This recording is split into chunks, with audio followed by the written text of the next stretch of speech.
Video बघत असलेल्या प्रत्येकाला महाप्रपंचतर्फे तेजस तुंगारचा सप्रेम जय शिवराय, सप्रेम जय श्रीराम. मित्रांनो, गेल्या वर्षी महाराष्ट्रामध्ये एक अत्यंत निंदनीय घृणास्पद अशी घटना घडली बीड येथील मस्साजोगमध्ये. मस्साजोगचे सरपंच स्वर्गीय संतोष अण्णा देशमुख यांची निर्घृण हत्या करण्यात आली. जवळपास 4 तास त्यांना मारहाण चालू होती. बांबू, पाईप, वायर, सळया, पट्ट्या अशा विविध शस्त्रांनी त्यांना मारहाण करण्यात येत होती. त्यांना अर्धनग्न केलं गेलं. मारहाणीचे व्हिडिओ शूट करण्यात आले आणि ते नंतर प्रसारितही झाले. याच लोकांनी प्रसारित केले जे त्यांना मारत होते. एक व्हॉट्सअप ग्रुप होता, त्या व्हॉट्सअप ग्रुपवर हे सगळं दाखवण्यात आलं. आणि विशेष म्हणजे जेव्हा अण्णांना मारहाण होत होती तेव्हा व्हॉट्सअप कॉलद्वारे काही जणांना ते लाईव्ह दाखवण्यात येत होतं. त्यापैकीच एक जण म्हणजे वाल्मिक कराड. प्रकरण सुरू झालं होतं आवादा कंपनीपासून. आवादा कंपनीकडे वाल्मिक कराडचे काही गुंड हे खंडणीसाठी गेले होते. तिथल्या वॉचमनला यांनी मारहाण केली. त्या वॉचमनने संतोष अण्णांना फोन केला. संतोष अण्णा त्या वॉचमनला वाचवण्यासाठी तिथे धावून गेले. त्यांनी त्या वॉचमनला वाचवलं आणि या गुंडांना असं वाटलं की आपल्या कामामध्ये हा देशमुख अडचण ठरतोय, याला धडा शिकवला असं पाहिजे. देशमुखांचं अपहरण झालं 3:20 आणि 3:40 पासून 7:20 त्यांना मारहाण होत होती. मारहाण झाल्यानंतर जेव्हा ते गतप्राण झाले तेव्हा त्यांचा मृतदेह असाच आडोशाला फेकून हे नराधम तिथून पसार झाले, पकडले गेले. त्यानंतर वाल्मिक कराड यांचं नाव या प्रकरणामध्ये पुढे आलं आणि वाल्मिक कराड यांना सुद्धा अटक करण्यात आली. खटला चालू झाला. या खटल्यामध्ये फिर्यादींचे वकील म्हणून ॲडव्होकेट आपले काय नाव त्यांचं, निष्णात वकील ज्यांनी कसाबचा लढा लढला होता, उज्ज्वल निकम यांची नियुक्ती करण्यात आली. देशमुख कुटुंबातर्फे ॲडव्होकेट निकम बाजू मांडत होते.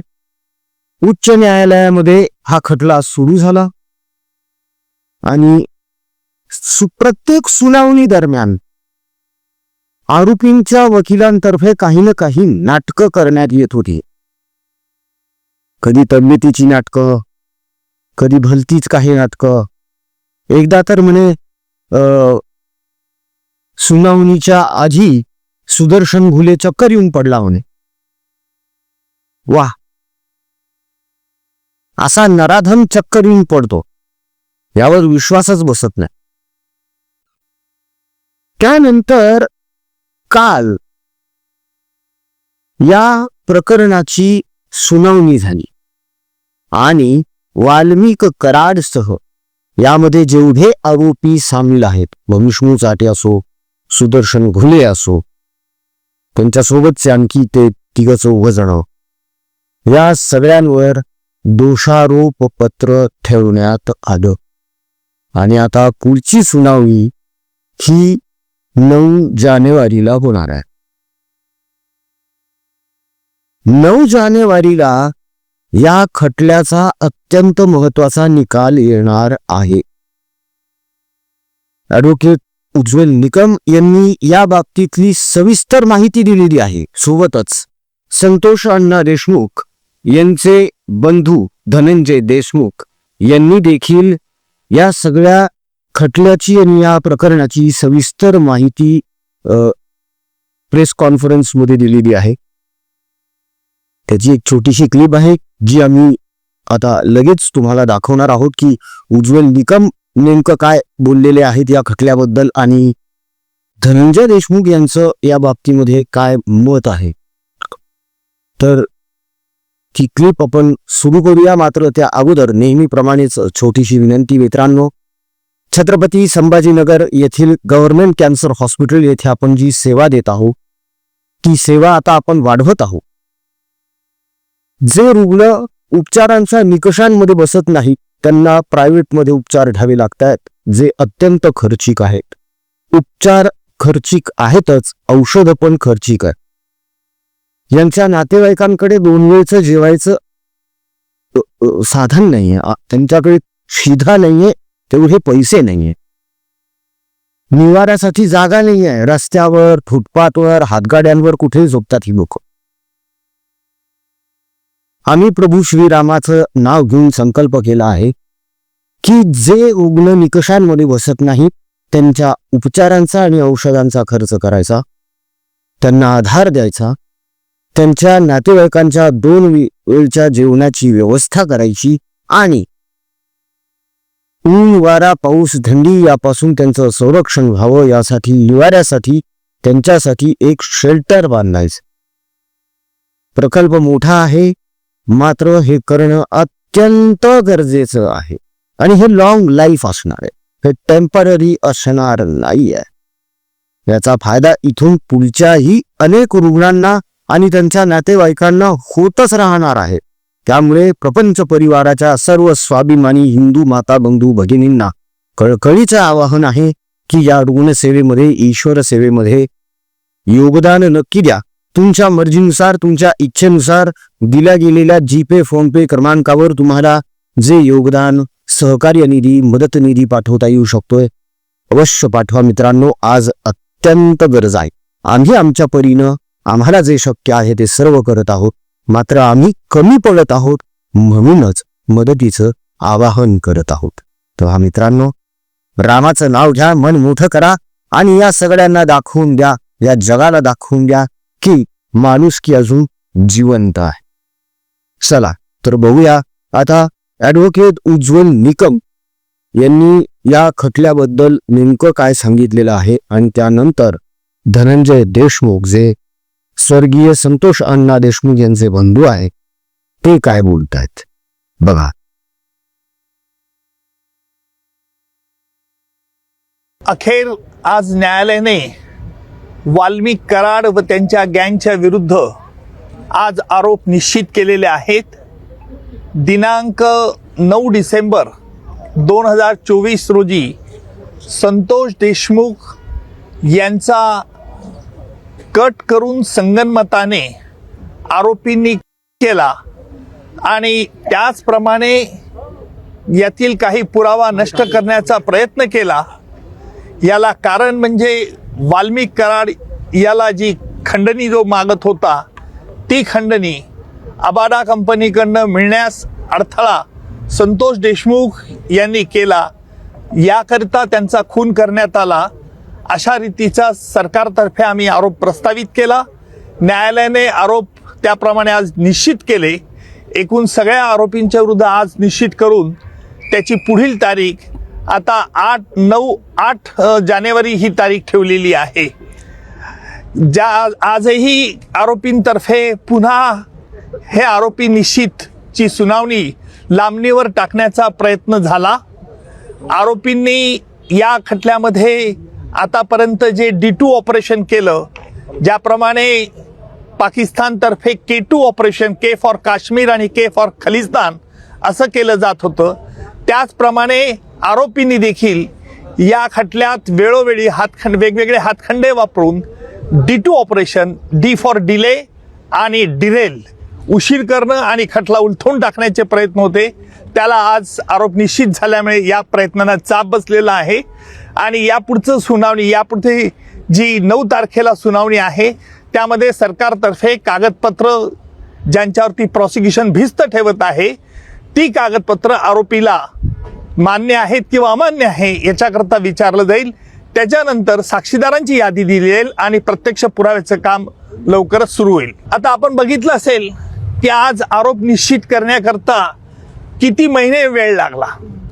न्यायालयाला वेळ द्यावा लागतो, कारण वेगवेगळ्या कायदेशीर बाबी हरकती घेऊन हा खटल्याबद्दल आरोपी लांबवण्याचा प्रयत्न करतात हे स्पष्ट होत होतं. परंतु कायद्यामुळे त्यांना संधी द्यावी लागते, आणि म्हणून फास्ट ट्रॅक कोर्ट असो का स्लो ट्रॅक कोर्ट असो, परंतु खटला लवकरात लवकर चालवण्याचा प्रयत्न सरकारतर्फे होईल. देखील आज कोर्टाने नाराजी व्यक्त केली. काय नेमकं? त्यालाच आम्ही आज आक्षेप घेतला की आरोपींतर्फे जे वेळोवेळी वकील बदलण्याचा त्यांना अधिकार आहे, नाही असं नाही आहे, परंतु वेगवेगळ्या तीच कारणं ही पुन्हा पुन्हा न्यायालयापुढे मांडण्यात येत होती. म्हणून आम्ही न्यायालयाला विनंती केली की न्यायालयाने यापूर्वी देखील त्यांच्या म्हणण्यावरती आपलं म्हणणं त्यांचं म्हणणं ऐकलेलं आहे, त्यामुळे न्यायालयाने यावरती निश्चित प्रकारचा आदेश द्यावा. त्याप्रमाणे निश्चितपणे आज न्यायालयाने प्रत्येक आरोपीला विचारलं, तुमच्या विरुद्ध हे आरोप ठेवण्यात आलेले आहेत, सगळे आरोप तुरुंगातच होते, आरोपींनी आरोप मान्य नाही असं सांगितलंय, आणि न्यायालयाने त्याकरता ते रेकॉर्ड जेलमध्ये पाठवण्यात येईल, आणि जेलमधून त्यांची स्वाक्षरी झाल्यानंतर पुन्हा खटल्याच्या कामाकरता सुरुवात होईल. ते मिळण्याच्या अनुषंगाने प्रयत्न करत होते. उच्च न्यायालयाने, माझ्या माहितीनुसार उच्च न्यायालयाने आरोपी निश्चितीसाठी कुठेही स्थगिती दिलेली नाही. त्यांनी काल तसा प्रयत्न उच्च न्यायालयात केला. उच्च न्यायालयाने त्यांना तोंडी नकार दिला होता.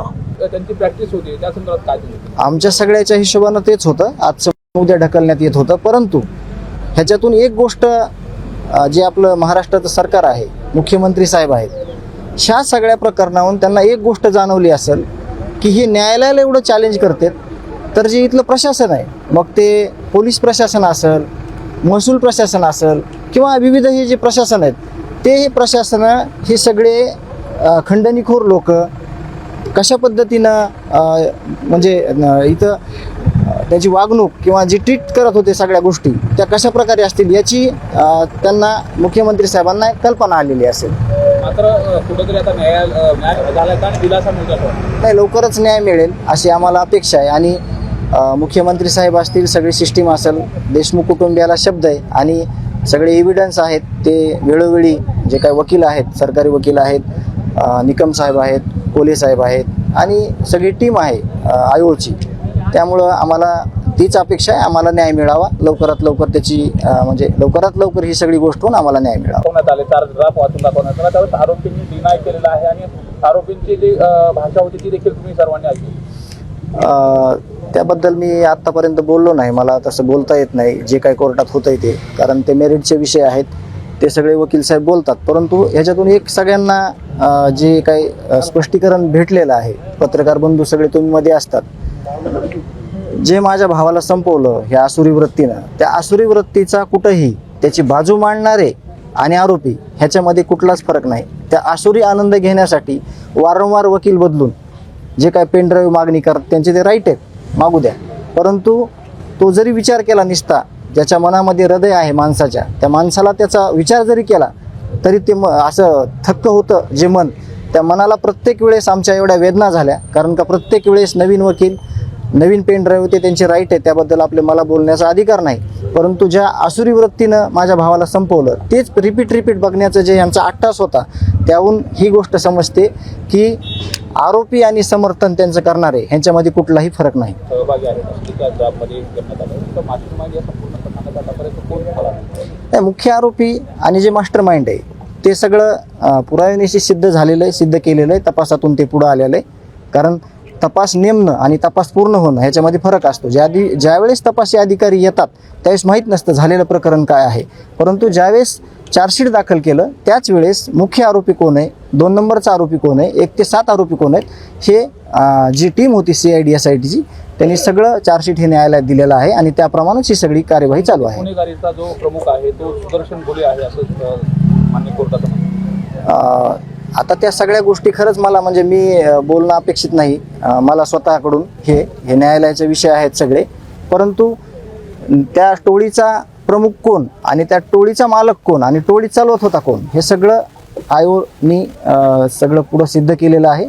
तेच खरं आहे, त्याचे सगळे पुरावे आहेत आणि ते वेळोवेळी न्यायालयाला ते सादर करतील. बोली होती, भाषा होती, ती कशा पद्धतीची होती आणि त्यावरती काय नाही, त्याचे म्हणजे पश्चाताप झालेल्या गोष्टीचा, हे बिलकुल आत्ता पण मागं पण सांगितलं तुम्हाला की झालेल्या गोष्टीवर पश्चाताप किंवा माणसाच्या आयुष्यामध्ये ज्या काही चुका होतात त्या चुका जर असल्या तर ते मान्य करून माणूस पुढे चालला तर त्या माणसाला कुठेतरी स्वीकारलं जातं. परंतु ह्याच्यामध्ये आरोपी आणि आरोपीची बाजू मांडणारे या लोकांना कुठंही या गोष्टीचा पश्चाताप नाही, कुठंही या गोष्टीला हे इतके अमानवीय आहेत की ह्यांच्या शरीरामध्ये हृदय नावाचा विषय, मला आज तरी वाटतंय सगळी परिस्थिती बघून की नाही, यांना फक्त आता काही गोष्टी बोलता येत नाहीत, त्या गोष्टी झाल्या की बाकीचं लोकांच्या जीवाचं, निष्पाप लोकांचं कुठलंही देणं घेणं नव्हतं, हे परत एकदा सिद्ध झालं. चार्ज फ्रेम आज झाला आहे.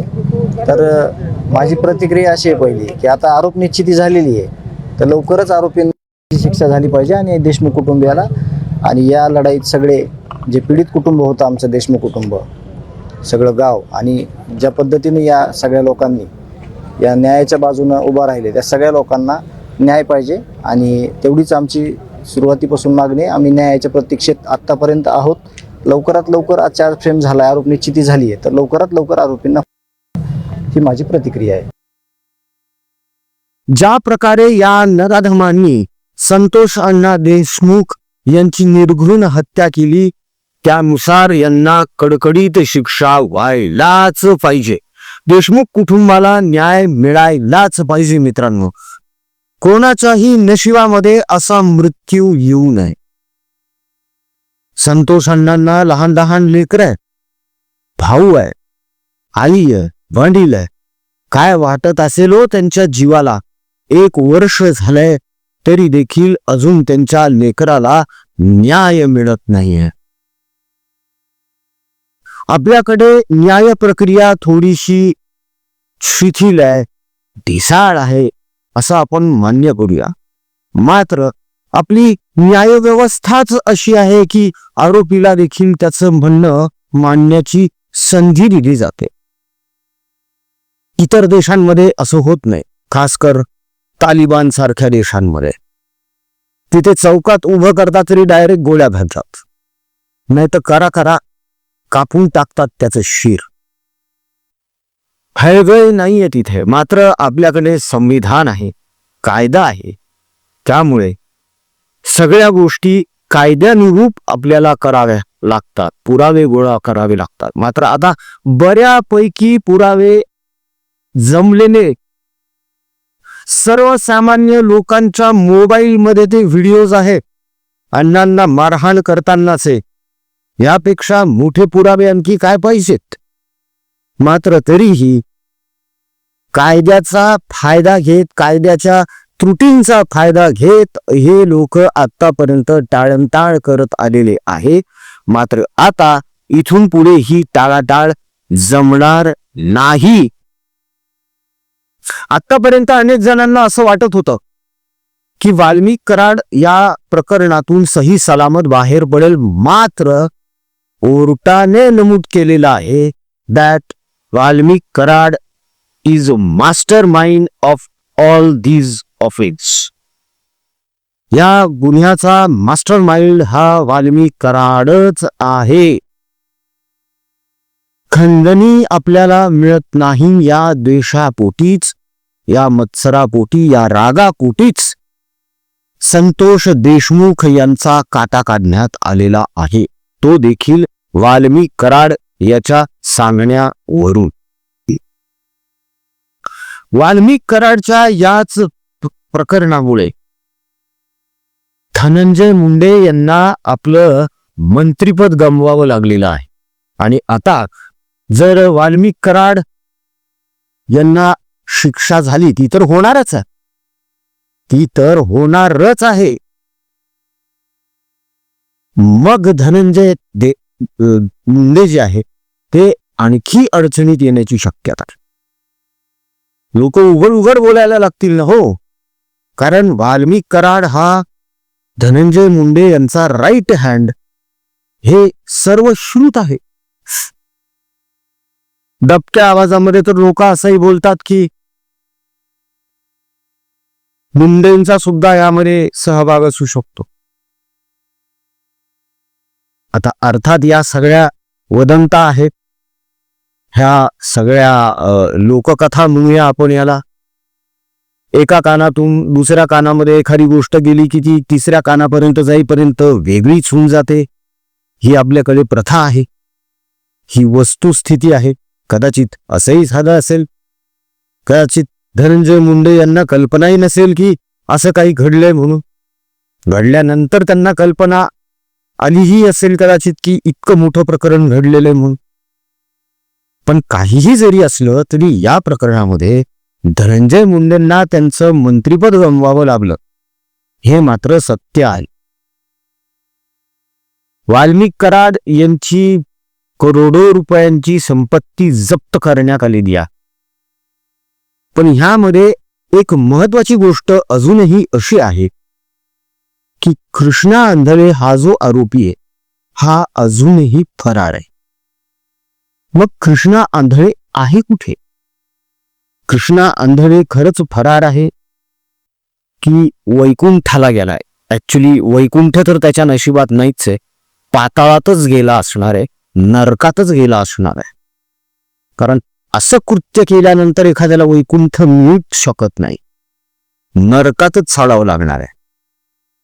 आणि हे सुद्धा जेवढे आहेत आरोपी ज्यांनी संतोष अण्णा देशमुखांची इतकी निर्घृण हत्या केलेली आहे, यांना सुद्धा नरकातच साडावं लागणार आहे. कर्म तुमचा पाठलाग कधीही सोडत नाही, ते फिरून तुमच्यापाशी येतच. धने यांच्याकडे वारेमाप संपत्ती असेल, पण आता ती संपत्ती काहीच कामाची नाहीये. यांच्या गाड्या घोड्या पैसा अडका सोनं नाणं आता काही उपयोगात नाहीये, नरकातच सडायचंय आता.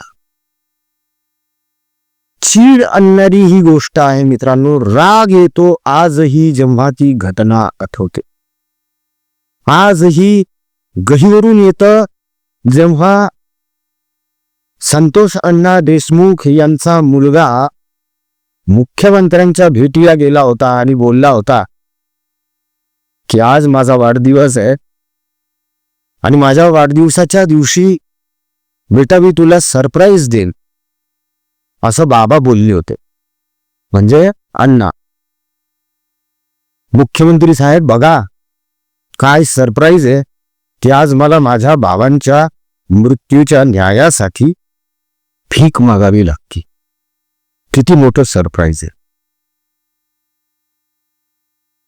हे ऐकून, हे अनुभवून एखाद्याच्या डोळ्याला जर पाणी नाही आलं, एखाद्याला जर पाजर नाही फुटला, तर तो दगडाचा माणूस समजूया आपण. ही जी काही घटना घडलेली आहे ना, ही महाराष्ट्राच्या संस्कृतीचा काळीमा फासणारी घटना. क्राईम होतात, हो, गुन्हे खूप होतात, पण हे असे. आणि त्यानंतर त्या प्रकरणानंतर अशा घटनांची एक रांगच सुरू झाली, साखळीच सुरू झाली. अनेक ठिकाणी झालं असं. तो खोक्या भाई काय, तो खेडकर काय, या सगळ्यांनी हेच केलं ना. 4-4 जण मिळून एका जणाला बदलू लागले, अमानुषपणे मारू लागले. ही संस्कृती बनत चालली आहे का राज्याची? ही कुठंतरी हे थांबणं गरजेचं आहे. आणि हे कधी थांबेल जेव्हा संतोष अण्णा देशमुख यांच्या आरोपींना कडक शासन होईल.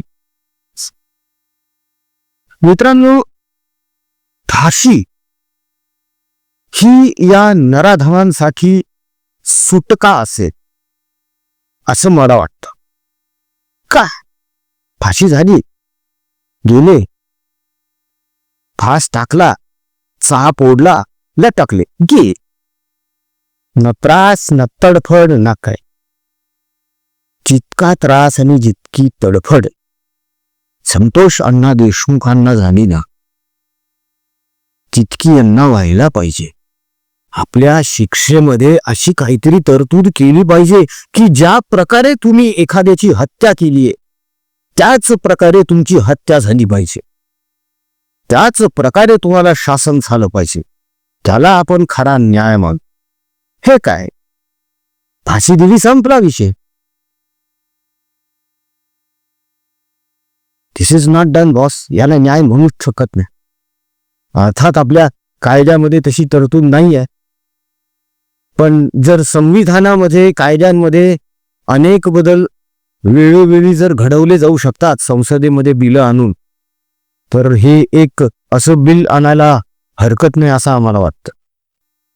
आणि तेव्हाच कुठे हे खोक्याभाई किंवा हे विष्णू चाटे, सुदर्शन खुले यांच्यासारख्यांना आळा बसेल. नाहीतर ह्यांच्या मनातून हे कधीच जाणार नाही आणि कायद्याचा धाक आणि भीती यांना कधीच बसणार नाही. या दिवशी असं होईल की ज्याप्रमाणे संतोष अण्णांना मारण्यात आलं त्याचप्रमाणे ह्यांना मारा, त्याच पद्धतीनं, मी तर म्हणतो त्याच जागी नेऊन मारा आणि तसंच मारा, हातपाय बांधून नागडं करून. ज्याप्रमाणे संतोष अण्णा म्हणत होते ना, सोडा रे, हातपाय तोडा, लेकरांसाठी तरी सोडा,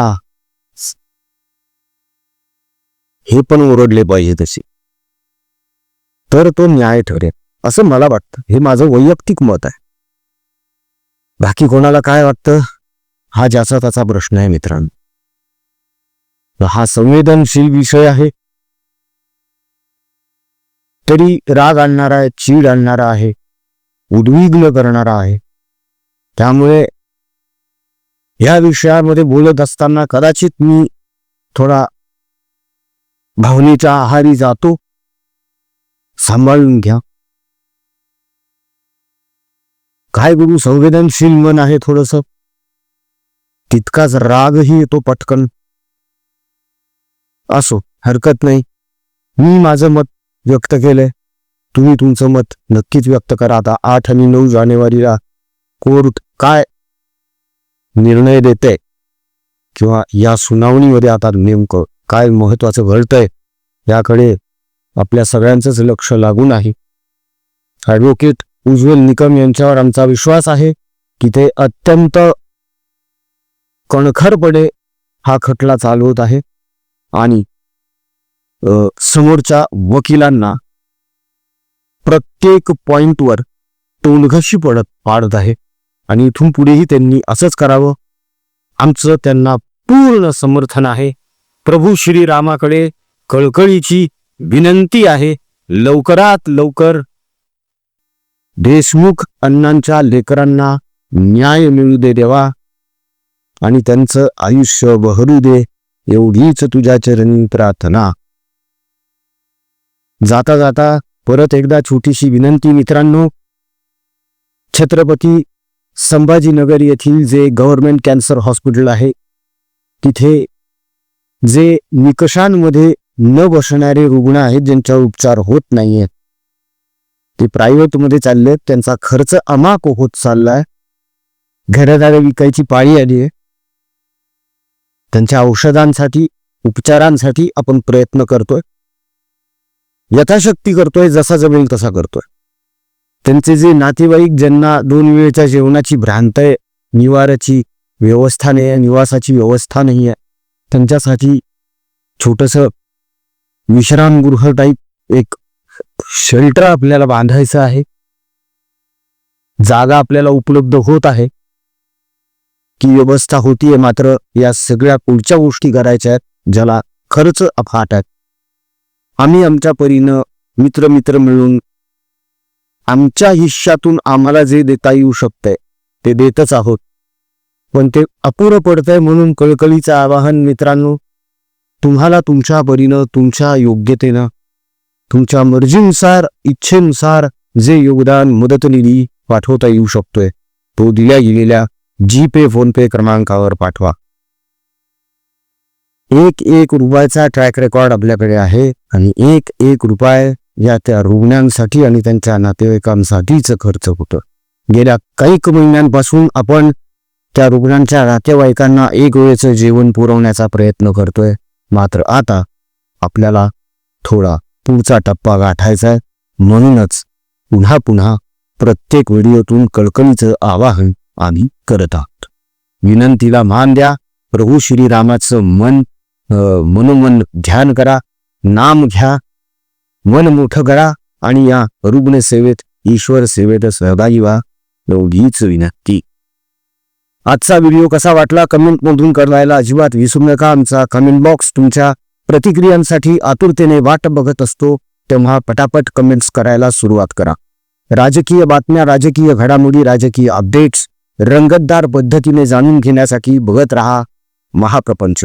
पुन्हा भेटूया पुढच्या व्हिडिओमध्ये. जय हिंद, जय महाराष्ट्र, वंदे मातरम, जय शिवराय, जय शंभूराजे, जय भवानी, जय जगदंब, भारत माता की जय. जय श्रीराम. रघुपति राघव राजा राम, पतित पावन सीताराम. रघुपति राघव राजा राम, पतित पावन सीताराम. रघुपति राघव राजा राम, पतित पावन सीताराम. सुंदर विग्रह मेघ श्याम, गंगा तुलसी शालिग्राम.